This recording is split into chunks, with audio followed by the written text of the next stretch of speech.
Prosperity in Black America. What will this require?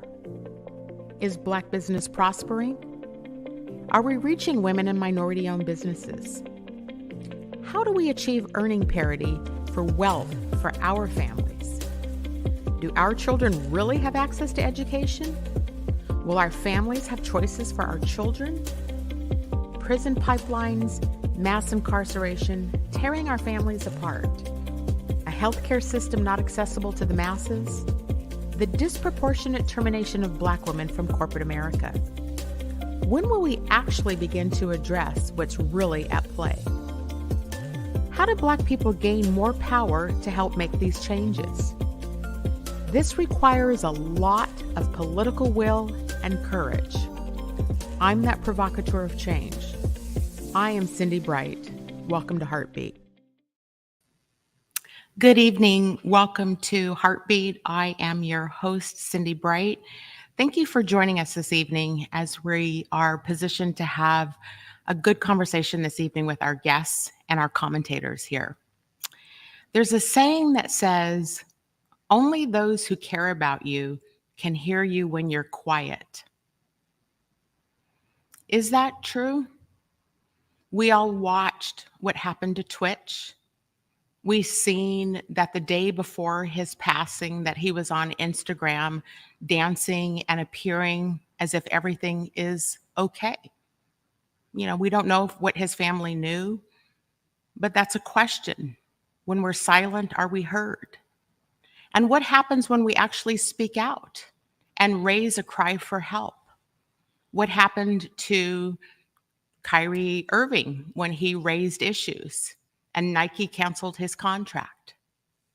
What happened when Lovie Smith spoke out about having Black coaches in a sport that is predominantly Black? He was fired a year later. How do we deal with this issue of Black men when they cry for help, when they ask for help, Black people, when we stand up and try to make change and ask for help and our cries go on deaf ears? Right here in the Seattle area, we just had a story that appeared in the Seattle Times this week about Michael Rowland, who was taken into custody under duress.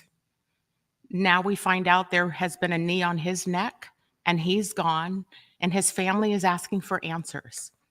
What do we do as Black people when our silence isn't being heard and when we speak out, we're not being heard? And what toll is that taking on us as individuals, as people, as a nation of Black people who are the people who have built every system, every employment system? You're going to get to hear from 3 Black men in our community here in the Seattle area this evening. Let me welcome them each in, and I'm going to let each of them do an introduction about themselves, who they are, the kind of issues that they've been dealing with, and then we'll start breaking it down from there. So let me first welcome in. He has been on the show before in Heartbeat when I was on radio. So let's me first welcome in Bola-Nellams, one of our community leaders in the Longshoremen's Union. Bola, welcome back to Heartbeat this evening. Thank you, Cindi. Thanks to be back on this year. Let me go ahead. I'm sorry. Oh, I was just gonna give a little bit about myself. Okay. I think everybody heard you in the intro. So I'm a longshoreman. I've been a longshoreman for over 25 years.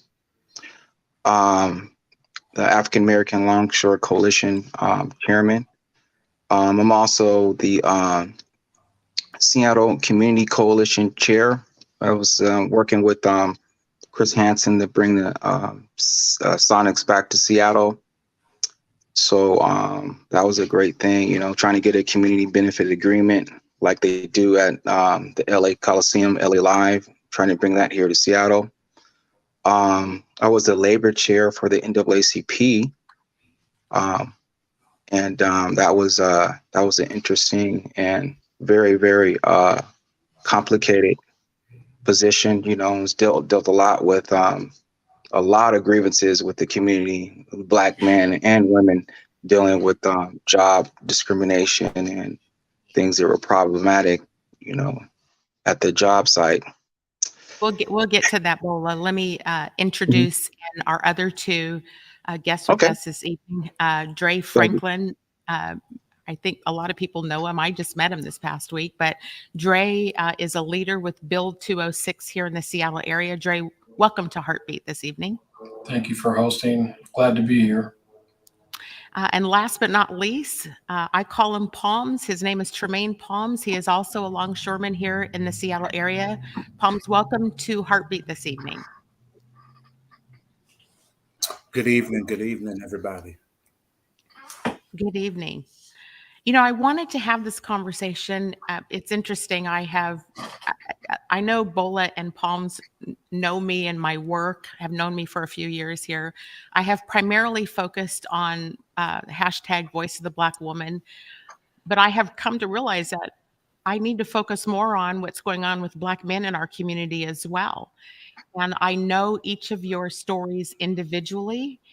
And I know we don't have time to go into great lengths about your experiences, but you are all experiencing what I will characterize to be um, their employment-related issues. Many of us, including myself, have had to navigate employment issues and what the I'll use in quotation marks modern workplace, which is just version 2.0 of a plantation from my perspective of when Black people are working in these systems, what is happening to us.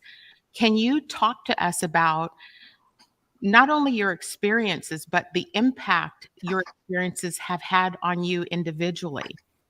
Dre, I'll let you start. Yeah, so I've worked for the city of Seattle for 16 plus years now. Started out volunteering after I lost my brother when I was 22 years old. I started out volunteering and working with young folks and been able to navigate through several positions through the city.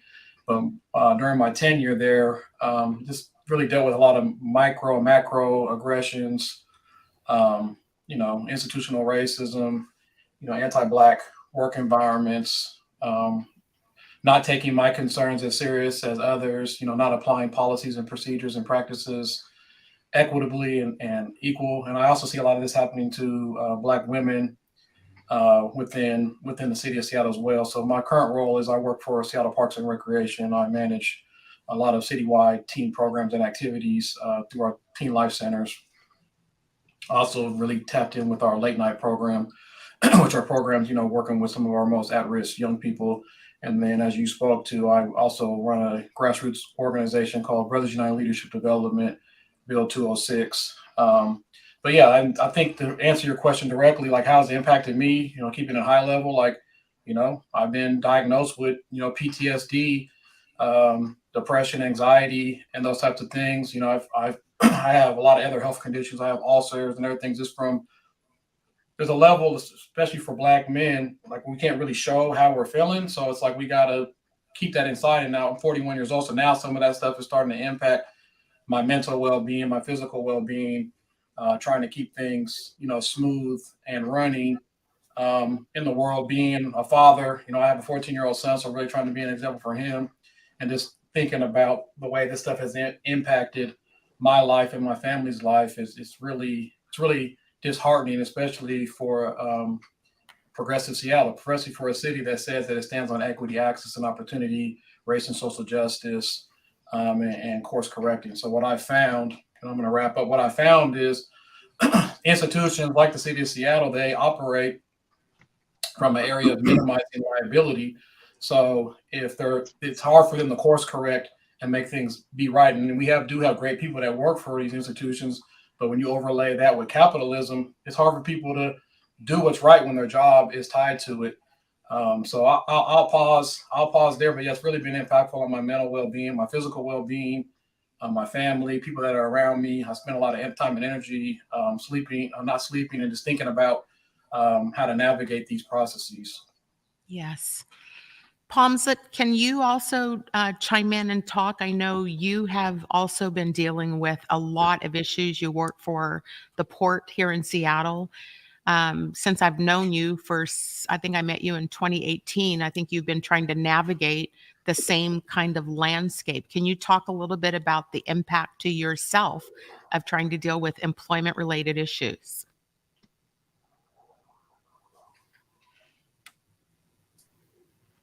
Yes. Hopefully y'all can hear me. We can. My Cindi on it's a privilege.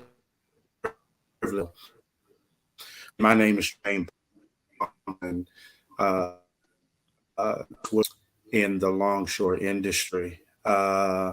Started in the industry in 2004, but in 2000, between 2004 and around 2008, I suffered on-the-job injuries to the extent where I was determined permanently and totally disabled in little less than about 5 years of working on the waterfront.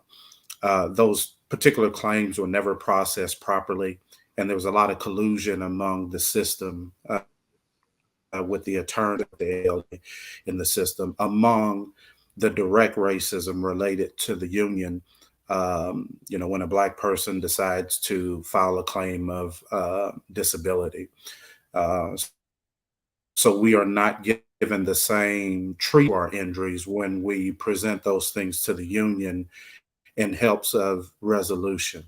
In fact, we are degraded and ostracized by talking about these things. So there's a lot of backlash that I face. And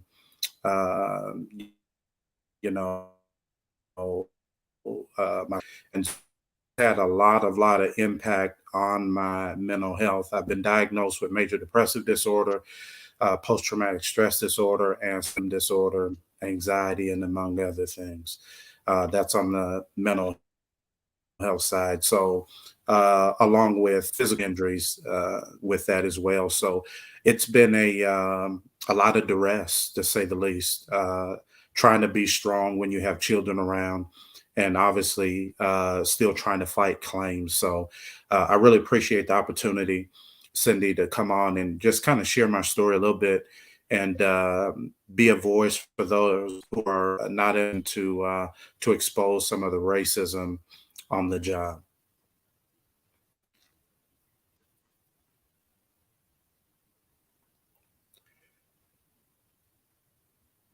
I think the microphone is off. Yeah, I can't hear. I can hear Bola. Can't hear Cindi. I can't hear. Can't Cindi. hear you, Cindi. We can't hear. We can't hear you. No. We can't hear you, Cindi. Prosperity in Black America. What will this require? Is Black business prospering? Are we reaching women and minority-owned businesses? How do we achieve earning parity for wealth for our families? Do our children really have access to education? Will our families have choices for our children? Prison pipelines, mass incarceration, tearing our families apart. A healthcare system not accessible to the masses. The disproportionate termination of Black women from corporate America. When will we actually begin to address what's really at play? How do Black people gain more power to help make these changes? This requires a lot of political will and courage. I'm that provocateur of change. I am Cindi Bright. Welcome to Heartbeat. Thank you for bearing with us here at Converge Media as we were just dealing with some technical issues. Can everybody hear me now? Yes. All right, awesome. Bola, let's bring you Yes, back in you're because you clear. were starting to talk about your own experiences, and I'd like to hear from you. By the way, nice to see you. I know you're back on the East Coast this evening, so thank you for signing in at 8:30 at night. Talk to us about your own experiences and the impact that your own work-related challenges. You're also a fighter in the community trying to help other people. So what Right. are these issues and how is this impacting you as well?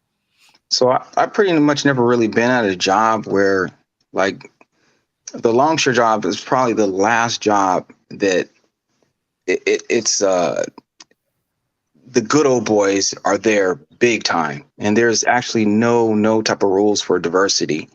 And so you just basically have a lot of people that have been there a long time, nepotism and all that kind of stuff. And it's just treated as normal there.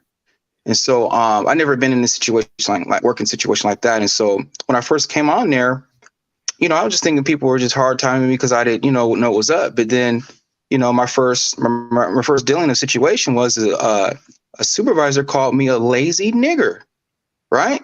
He didn't say it to me. He said it to a Caucasian guy that was renting my house that he didn't know. It wasn't, my friend. So, everybody, think that they're friends, but they're not really friends, So the foreman thought that, I can just tell him that about this black guy, but he didn't know that dude was my friend. We just didn't show it like that. And so he came back to me like, I thought his parents had died or something. I was like, man, what's wrong with you, Will? He's like, man, you won't believe this. And then he told me the dude called me a lazy nigger and stuff. So he actually stepped up and reported that, and he got some action taken against him. So that was my first dealing down there in the waterfront, and that caused a lot of distrust, and I had to deal with some emotional things because of that. And then my second incident that happened, I'm not going to go through everything, but I was literally choked by a supervisor with two hands like a slave. And, that was very traumatic. I got PTSD from that. And, that I filed a lawsuit and I won that lawsuit, which is, the system kind of worked on that one. But I had to go through so many different trials and tribulations. And, it's like there again, now I got to deal with, my PTSD. And now I had to deal with coping skills and, emotional intelligence. I mean, there's a lot of things that go on now since when somebody enters into your private zone at work.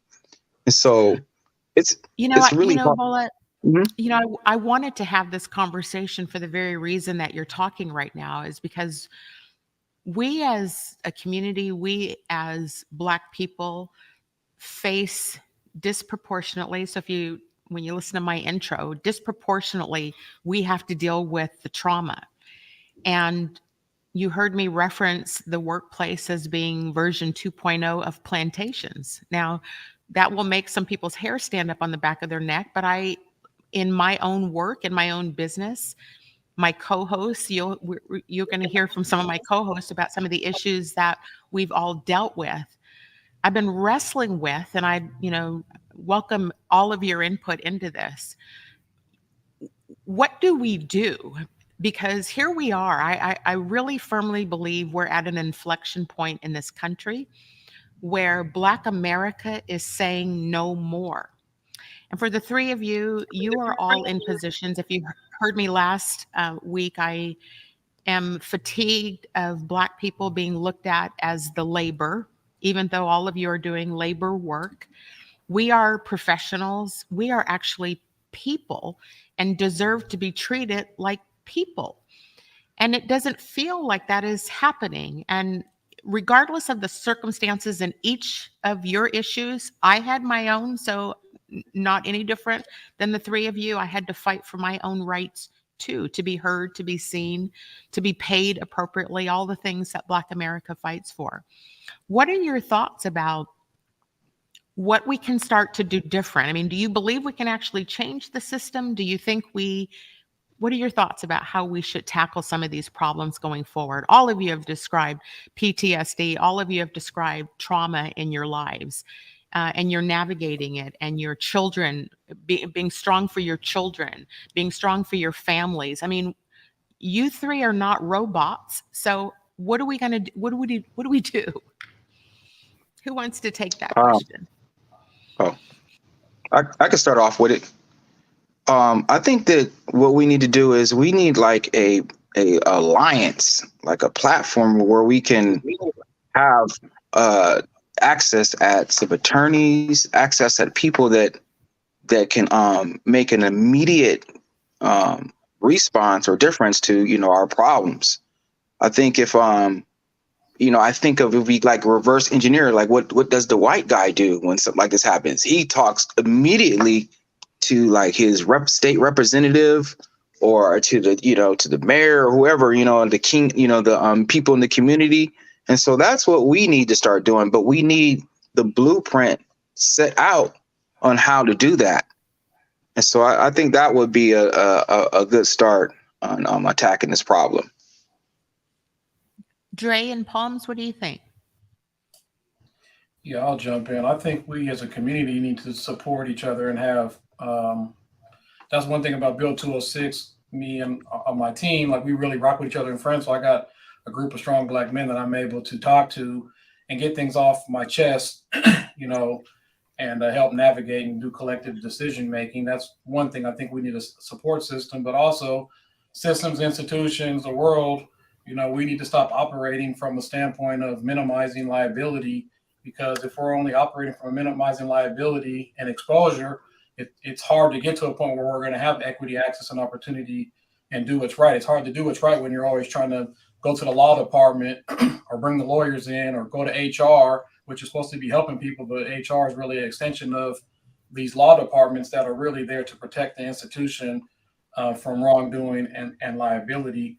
And we talked about it is we need to look at our hiring practices. We need to make sure that we're paying people accurately and not asking them to do work. Like me personally, I feel like I've been my passion for serving the community and working with young people and even adults when they're ready to make those transitions to make positive inroads in their life. I've been taken advantage of because that's my passion. So I haven't really been paid adequately, and it's not about the money for me, but that's part of the issue. And then we got to stop the gaslighting. We got to stop the gaslighting. Another thing that we also got to just talk about Black men in general. A lot of people think Black men don't have feelings, but we do. We do have feelings. We have families. We care about our families. We care about our relationships. We care about our friends. We care about our community.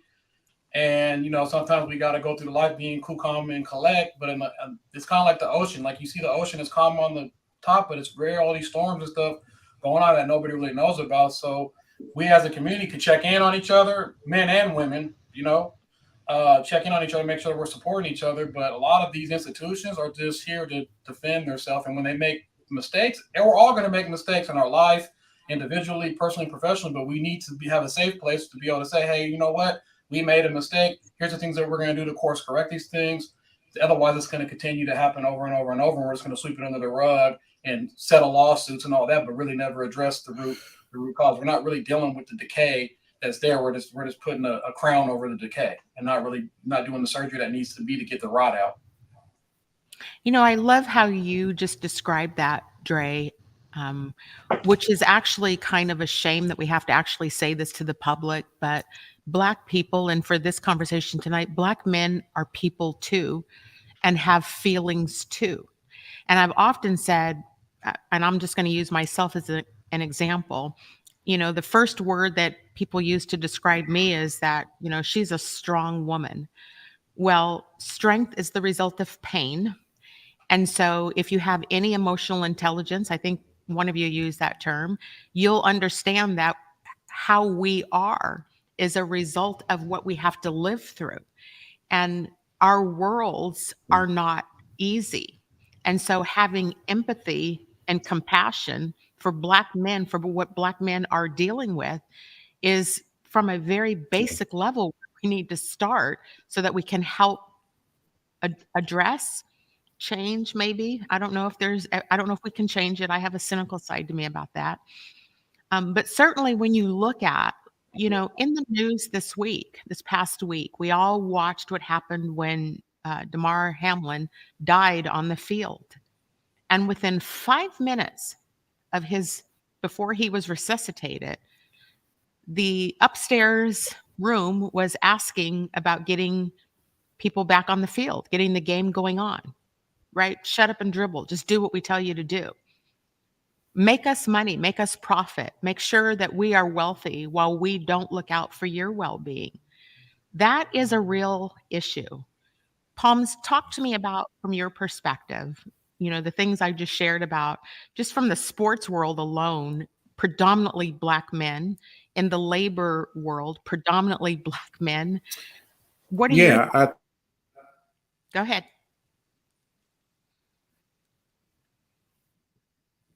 I think it's disheartening. I think it's a blatant disrespect to our well-being and our health and our families. The Mhm. comments that were made that night with Skip Bayless is another example of um, people that are not of color to be desensitized to our pain, and it's traumatic and it's unfortunate. Mhm. How are the three of you? I mean, that sounds like such a cliche question, but you know, when I mean, I saw Twitch. I followed him more or less on when he was on Ellen's show. I think most of the world was shocked. Why are we shocked that people are suffering? Like, how are the three of you actually doing, separate from? And if you're not comfortable, I know we're on air, and maybe you don't want to go that warm and fuzzy, but how are you doing? How are you going to navigate this never-ending battle of equity or equality, justice, all the things that are going on inside of organizations? How are you doing, and how are you prepared to keep going? Well, I'll say this, Bola? Cindy. Mhm. I've been in I, I've been in mental health treatment for years, and one of the ways of being able to cope, because these particular diagnoses affect us every day of our lives, and it allows us and help us to at least put on a smile, and go out and do the best that we can. The problem is that sometimes, because of that, we're able to sort of mask, if you will, the pain that we're going through. And so it makes one to believe that nothing's going on with us, that we're not suffering from these particular diagnoses that we've been diagnosed with. Largely because Afro-American men are considered to be more alpha, more strong. And so when we kind of let ourselves be more emotional, and we express our pain, we're looked down upon as being weak. And so this is why a lot Mhm. of times, and probably more often than not, that you don't hear brothers just come out talking about their mental illness and how it's affecting them from day to day. Mhm.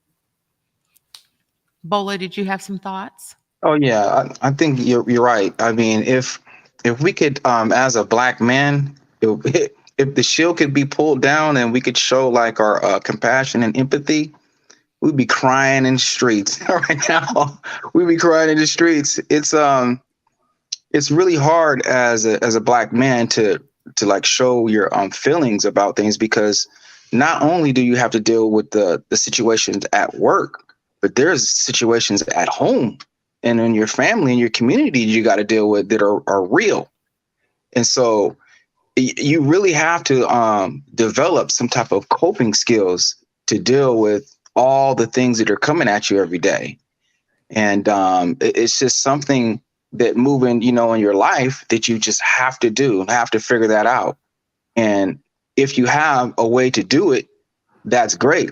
But if you don't have a way to do it, that's why like a lot of these younger kids are lashing out, to their parents, doing, getting in gangs, doing things that they're not supposed to do. It's just because it's hard for them to express their feelings. And so, yeah, I think you're right.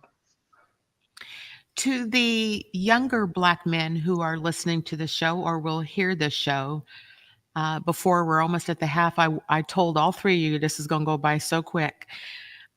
What advice would you give to the younger Black men uh, out here listening to you, following your lead? What do you want to say to them? I'll jump in. I'll try to tackle your last question too, as far as what we Number need. one, don't be afraid to be outspoken.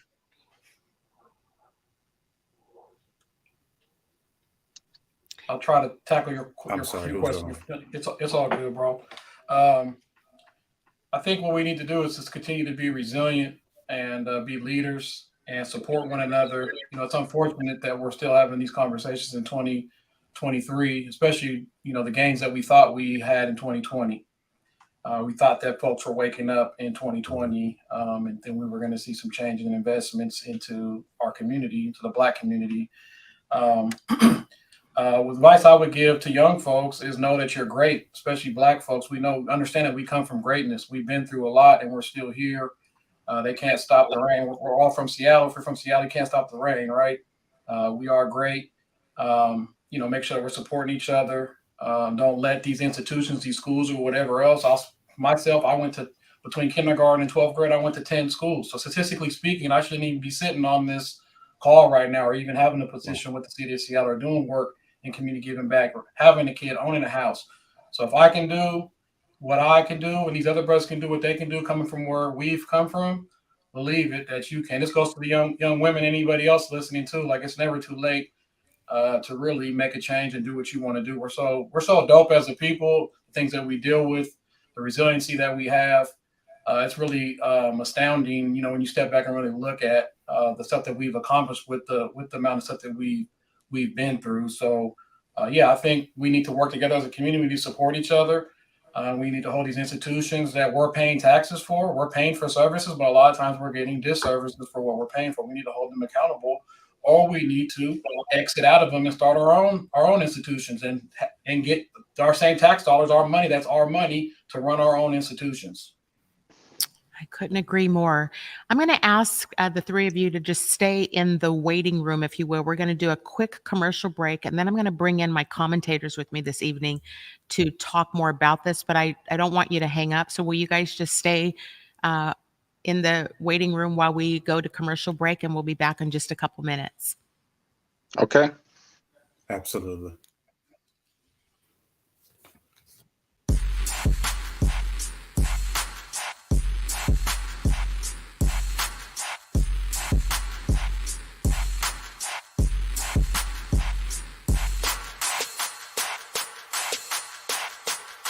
Prosperity in Black America. What will this require?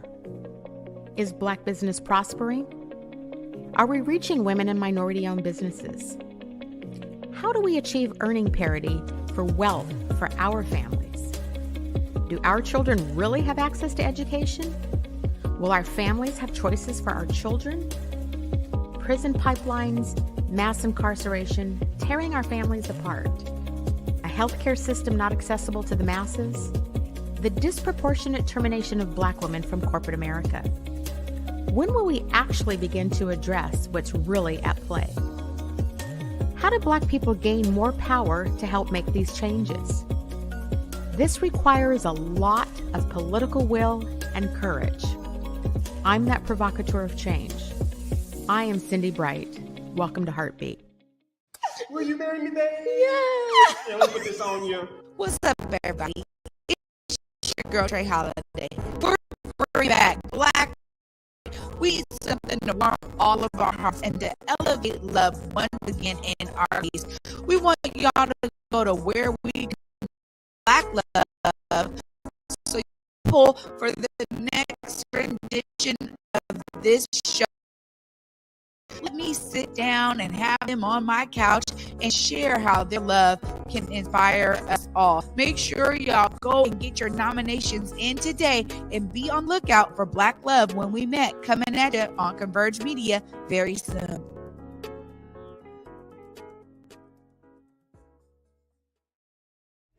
That up in Saks, our favorite Black businesses. Assuming I'm rooting for everybody that's Black. Yeah. Yeah. Welcome back to Heartbeat. I am your host, Cindi Bright. This evening, our conversation has been focused on Black men and what I'm characterizing to be suffering and silence. And we got to hear from three of our Black male community members who are each dealing with their own issues. I know many of our listeners and viewers deal with a lot of these similar issues. It's an important conversation to have as a community, because we can't afford to not see each other as humans and people who need help and people who are suffering. Let me bring in our regular commentators that are here to join me tonight to talk further about this. First off, Stephanie Coverson. She is a former chief people officer in some major companies here in the Seattle area. Joy Stanford, who's been on air with me for almost 2 years, and I haven't seen her in a hot minute. Hey, Joy. And last but not least, we have Karen Fleshman out of San Francisco, who is a big activist in the San Francisco Bay Area and has been working and advocating on the behalf of Black people. Hi, everybody. How are you all tonight? Hello. Did you Hi. get to hear the conversation? And I'd love to just hear what some of your reactions are to what they were saying. Stephanie, let me start with you and just get a lens from you, some of your thoughts on what the three of them were talking about. Take a deep breath. Right. My heart, like I was just backstage, like kind of eyes welled up with tears. And before I kind of give my 2 cents, I just want to thank the brothers for coming forward, sharing their stories, and the vulnerability to just share how navigating these spaces have impacted them. One of the things that I was thinking about is growing up. I remember hearing folks saying to the other, Black boys around me, if they fell down or something happened, big boys don't cry, suck it up, walk it off. And so just this idea of having to basically carry the world on your shoulders, right? And then this stigma, sometimes that is attributed to Black men being vulnerable, sharing their emotions. And then, as you're navigating these spaces, and when you gather up the courage to come out and actually seek help, and counseling, therapy, just the lack of culturally appropriate and affirming mental health care providers, and the possibility of being further traumatized in that space, or if you step forward to make a complaint and follow through those processes. And then, when advocating for yourself, and if you respond to injustices and microaggressions with any tone in your voice at all, let alone anger, then, Black men are perceived as threatening, and potentially law enforcement is involved, or you're written up or disciplined, for not saying things in a, kind, non-threatening way. And so you just, where do you turn? Like, what do you do? Where do you go? No, So that's what I was reflecting on. additions to that. I appreciate that. Joy, what were you about to say? I'm sorry to interrupt you. I haven't seen you in a couple weeks. How you doing? I'm good. Good. Had a little bit of trauma today, but we can talk about that later over wine, maybe in a couple days. I love how, first of all, I'm with Stephanie. Thank you for being here and removing that cloak around Black men and the suffering that they're doing and what they have been traumatized by. A couple things that stood out to me. Where's the blueprint on what to do? We have a blueprint. I think someone commented, Tana commented, the NAACP and the Urban League, they're supposed to have a blueprint for us. But what does that blueprint look like? Do we have to recreate, the wheel, or can we replicate and or use that blueprint on what we can do where folks can turn, specifically Black men, and minimizing the liability. So glad. I'm not sure which one of those brothers said it, but I was like, yes, stop doing that. Because that makes it where it's like what you're experiencing isn't so bad. Like you said, Cindi, you're a strong, woman. You can handle it. You're minimizing what's affecting me.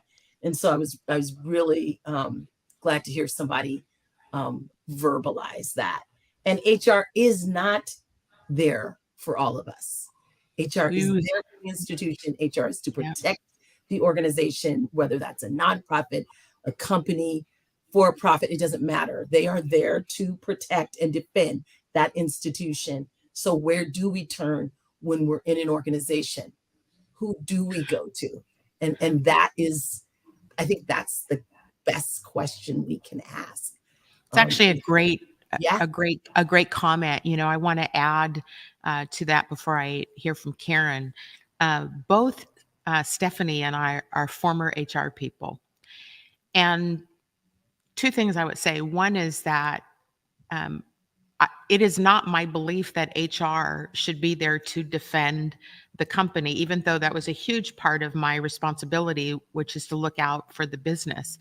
But it's also to look out for the people.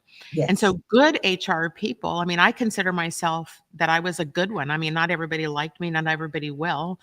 But when you're looking out pro people, pro profit at the same time, I do think there's a way that everyone can prosper. The challenge that you raise, Joy, is that, you know, I'm just going to say hashtag eliminate HR. They are not serving people, and we all know that. So your point is well taken. Karen, you're actually an attorney. Let me bring you in and talk about, because you've had to deal with some of these sort of issues as an attorney, and you're out here dealing with what I'll call your cousins out here that you got to contend with, who are some of the offenders of this. We say that with love, those, Karen. Uh-oh, we can't hear her. Oh, you're on mute, or we can't hear you. You're muted, Karen.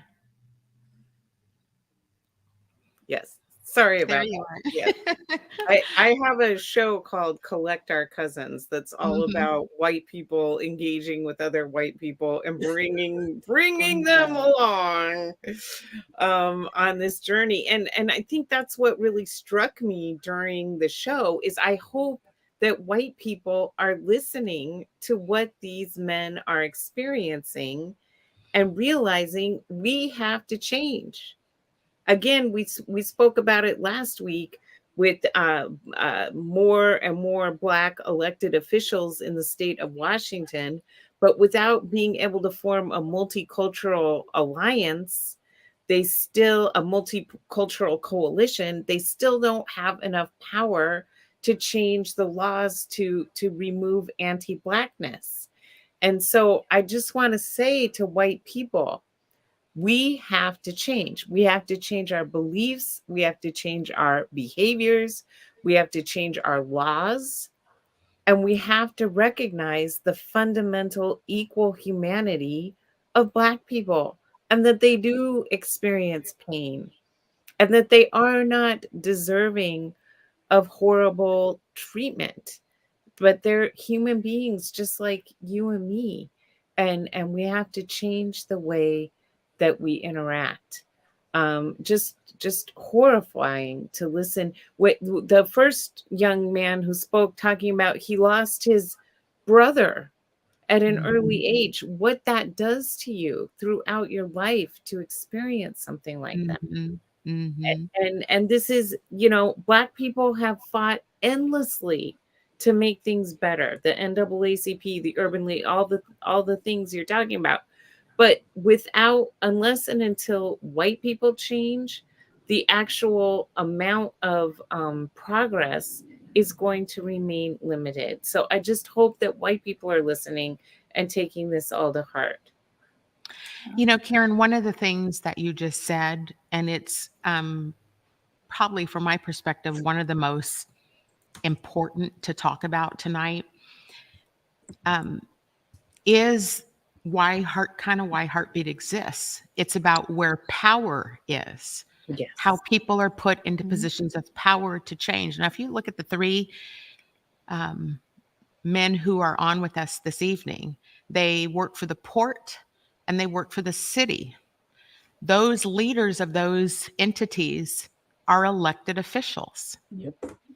And so elected officials, at least historically, are not incented to deal with Black issues or racism or discrimination, because as soon as they're sworn in, the very first thing, and this is a little cynical I'm being, but those who know my personality and those who are getting to know my personality, as soon as they're sworn in, they're getting ready to figure out how to stay in power and what's going to happen on their next election. And so, rhetorically, can we actually count on those type of leaders, elected leaders, to change? Rhetorical question number one. Rhetorical question number two is, many of us, we don't have here in Washington State, we don't have term limits for positions of power. And so we have elected officials that have been in positions of power for 20 years. Joy, chime in on this, because you and I have talked about this for a long time now. We already know what that is. We know that is hoarding power. I don't want to give that up. And you're right, Karen, we do need to change it.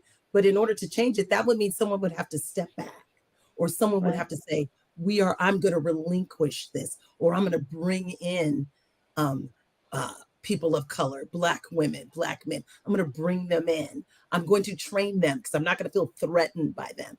And so that's where, and I put it in the chat, that would mean giving up power. And a lot of folks are not willing to do that at this time.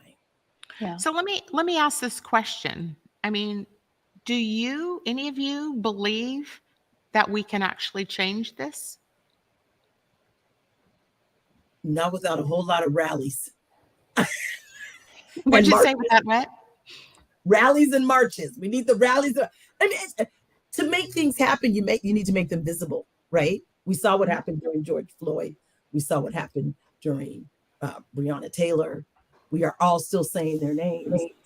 In order to make things change, we have to get out into the streets and bring that awareness in just that different way. Because the media is not going to just go, oh, okay, we know that. Well, but now we have 15 votes later, we have another mediocre guy in a position of power with a gavel in his hand, and he is just a microcosm, right? Like it represents everything our three brothers were talking about tonight, yes. Right? That he has to stay in power, even though overwhelmingly nobody wants him there. And the only thing that will be on his agenda is to destroy other people's lives. That's it. And so when I ask the question, can it be changed?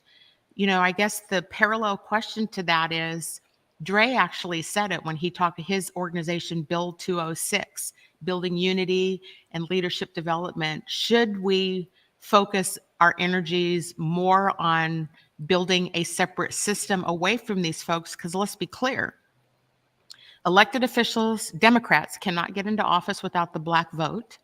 Let's start there.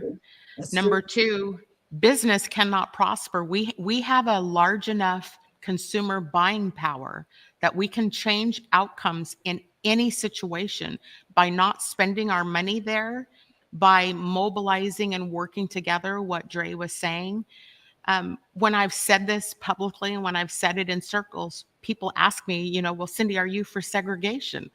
And I've had to pause because I feel like, what else do we do? Like, what they described in their work and in their employment is no different. And I was a friggin' head of HR and had to deal with it because of white people's behavior in my organization and conduct. And to protect them, they discard us. And so some of the things that, like Palms, I kind of know a little bit about their stories. They get into these HR systems that are not built to support the employees. So, I don't want to be negative Nancy here, but we've got to have some different options for us as Black people on what we do differently, because we deserve to prosper too. And fighting and speaking out, again, every one of us who speaks out receives a backlash from it. I have never seen an executive sit down and say, you're right, I'm going to change that. Or you're right, I'm going to get rid of that person out of the management ranks who's doing that. Dre works for the Seattle City Parks and Recreation. And for as long as I've known, there's been problems in that organization. So it's again the WTF moments. How many moments do we have to have? How many lives have to be shattered? How many people have PTSD to not be believed before something is actually different for us? Well, I'm gonna be negative Nelly and say, but every time we build something, Black folks build something, someone wants to come in and tear it down or destroy it. I do believe, though, we do need to build our own systems so that we have that opportunity to thrive, but also build systems that are inclusive of other people of color to bring along with us, because then we leverage more power. But I also believe that white folks will come in and try to tear it down. Stephanie, what are you thinking? Yeah. So I'm thinking a couple things. I want to go back to what you said at the top of the hour about workplaces being Plantation 2.0. And so there is a book that I want to recommend. I don't know if you can see it. Oh, yeah. That I recommend every HR practitioner to read. I also specifically recommend it to Black folks to read. And so this book, the author, Caitlin Rosenthal, actually explores the parallels between slavery and modern day business management practices. And so one of the things the author says is basically, in a sense, scientific management theory, which is the basis of all present day business management theories, replicated slavery's extractive techniques while jettisoning the institution itself, right? So when we talk about how white supremacy culture, racism, these institutions that are sort of the cornerstones of US American society, then we start to get an understanding that this harms all of us, not just Black folks, right? And so these institutions harm all of us. And so even talking about the political system that we currently have, it's rooted in anti-Blackness, the whole idea of, enslaved people counting as 3/5 of a person. And so this whole idea of, the Electoral College and all of this stuff and these legislative redistricting and all of the shenanigans so that now we have a House, a Congress that does not represent the majority, and how we can have presidential elections and have presidents that did not receive the majority of the popular vote. This harms all of us. And so while folks, particularly white folks, may be thinking of this as a Black issue, no, this is your issue too. And again, the Black community, as I talked about last week, we're the bellwether, right? So it's coming for you next, right? So it's only, I appreciate that. It's only a matter of time.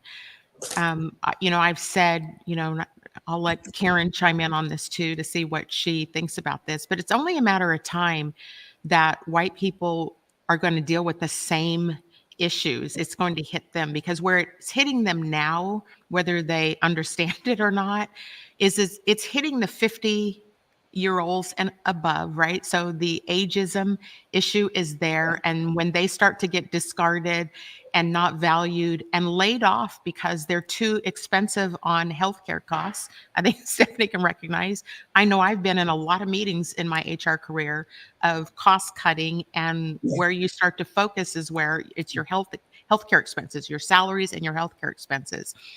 But they'll feel it too. And, who mentioned the global majority? Like Joy and I know we both have mixed children. This generation, my son's a millennial, they're coming in and they are of multiple race, and they're not going to be the plantation workers anymore, right? They're not going to go out and take care of the parks. They're not going to go in corporations and get in HR. They are building their own entities, their own businesses, they're making money on social media. Karen, what are your thoughts about some of this that I'm talking about here? Yeah, well, I think what you were saying, Cindi, is exactly why there is a war for the hearts and minds of Gen Z. Why there's Yeah. this national, uh, it's like it's not grassroots, it's more like an astroturf movement, but to ban books, to change curriculum, don't say gay, no trans bathrooms, etc., etc., because the right sees the direction that Gen Z is headed in, and they want to dispel their any opposition to maintaining the status quo. But Gen Z is not having it. Mhm. They are extremely aware. They're connected with each other via social media, and they're very disdainful of of adults maintaining the status quo, the whole okay boomer um, movement. And to me, that's very exciting. That's where the energy is. And I think that when we build multiracial coalitions, like right now, I got to leave our meeting and go over to the police commission because we are banning pretextual traffic stops in San Francisco. We're getting the police commission to ban that because we know there is racial disparity, and it's a very multiracial coalition. There's Black people, brown people, Asian people, Muslim people. It's a beautiful group that has come together, united around this, and that's where the power lies. Mm-hmm. Yeah, it's. I like hearing the hopeful aspects to this in our kids and our children because, oftentimes we are told as Black people that we're just angry and get over it and slavery ended, and these are from people who don't understand the impact that their behaviors are having on us and our lives. I want to bring in the three Black men in my final couple minutes here because there's a couple things I want to say with all of us present. So are they still here with me? Yes. You all got to hear that your sisters are out here working on behalf of you. Couple things. Right. Is there anything anybody wants to say before I have some closing remarks I want to say about tonight's show? But I'm going to open it up in case there's any questions or comments between the two groups of the men and the women here. Keep Yeah, fighting the I would good just like to fight. say that I think that community. I think a way to get through this problem is put in the community heat. Having community alliances, because I think if you can get like everybody that's in a church or all these different communities, their organizations to march in front of the I don't or think to represent. the questions and Oh, I didn't hear you, Palms. yeah. If you can get like the community engagement to help out on some of these problems, I think that would make an impact. But okay. No, you repeat the Palms, question? your Wi-Fi is spotty. Palms, so you're breaking in and out. While you deal with that, Dre, did you have something you wanted to say also? Yeah, and I heard us say that, or somebody on the panel say, like, marches and rallies will solve the problem. We did that in 2020. We've done that before, and here we are in 2023. And matter of fact, in Seattle, they changed it from reparations to the Black community to BIPOC. So it's just when things start getting watered down, I'm all for inclusion, but we also got to put resources where there's the most damage that's been done. And the indigenous folks too. I think indigenous communities need to, we need to focus our resources on where the damage has been done. And the other thing I would add is, a lot of times we get Black folks or other folks of color into positions in these institutions, and then they end up adopting white supremacy culture practices as well, because that's the way things work. So sometimes people think, oh, we got a black leader or we got a black so-and-so over here or an Asian person or API person or whatever. So now it's diverse when really HR and legal department, you're still operating in this defending, gaslighting, those types of cultures, minimizing, and they got the long game, right? They got all the resources, they got all the resources, all the tools. You're just a number on the board. You're just a problem that they need to eliminate or figure out how to solve. While you're going through this in your life, you're really having real life issues, traumas, and it's really impacting your life. And I think that's why Black folks, specifically Black men, our life expectancy is lower because we're dealing with all this adrenaline, trauma, we leading diabetes, heart failure. That's not by mistake. This is what we're dealing with in life, which impacts our life. And I think we need to be able to step back and say enough is enough and have enough resources. I'm personally in a financial situation, work myself into a financial situation where I have enough resources where I can speak out. Because when we overlay capitalism on top of this, it's really hard. When you're worried about what your next paycheck is coming from or how you're going to pay your houses or how you're going to pay your taxes, things like that, it's really hard to say, hey, this isn't right or this is wrong. And I'm going to share how I feel. But when we do have enough resilience, that's why I think we need our own institutions so we can develop our own things. And if there's things that we don't know, we've learned them before. We need to relearn how to do them again and make it happen. Yeah.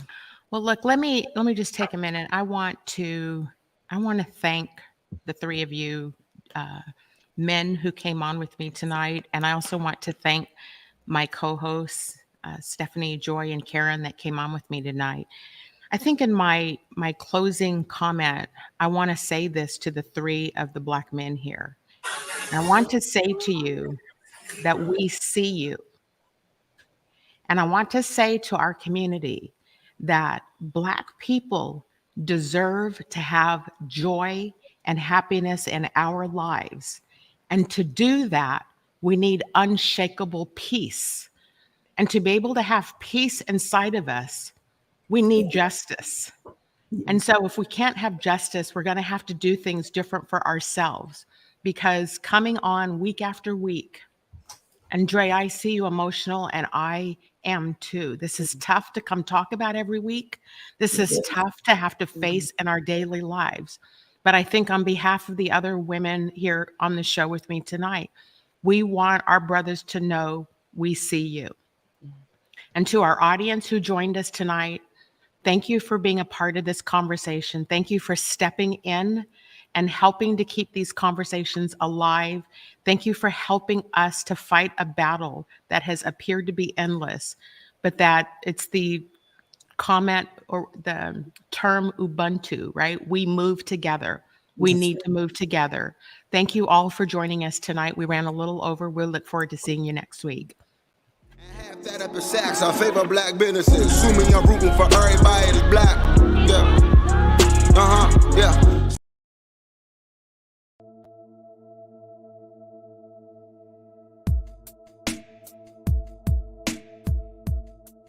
Converge Media produces culturally relevant content for Black and urban audiences. Our coverage is raw, transparent, and objective, praised by community leaders, government officials, and residents. Support Converge Media today via Venmo, Cash App, or PayPal at Converge Media.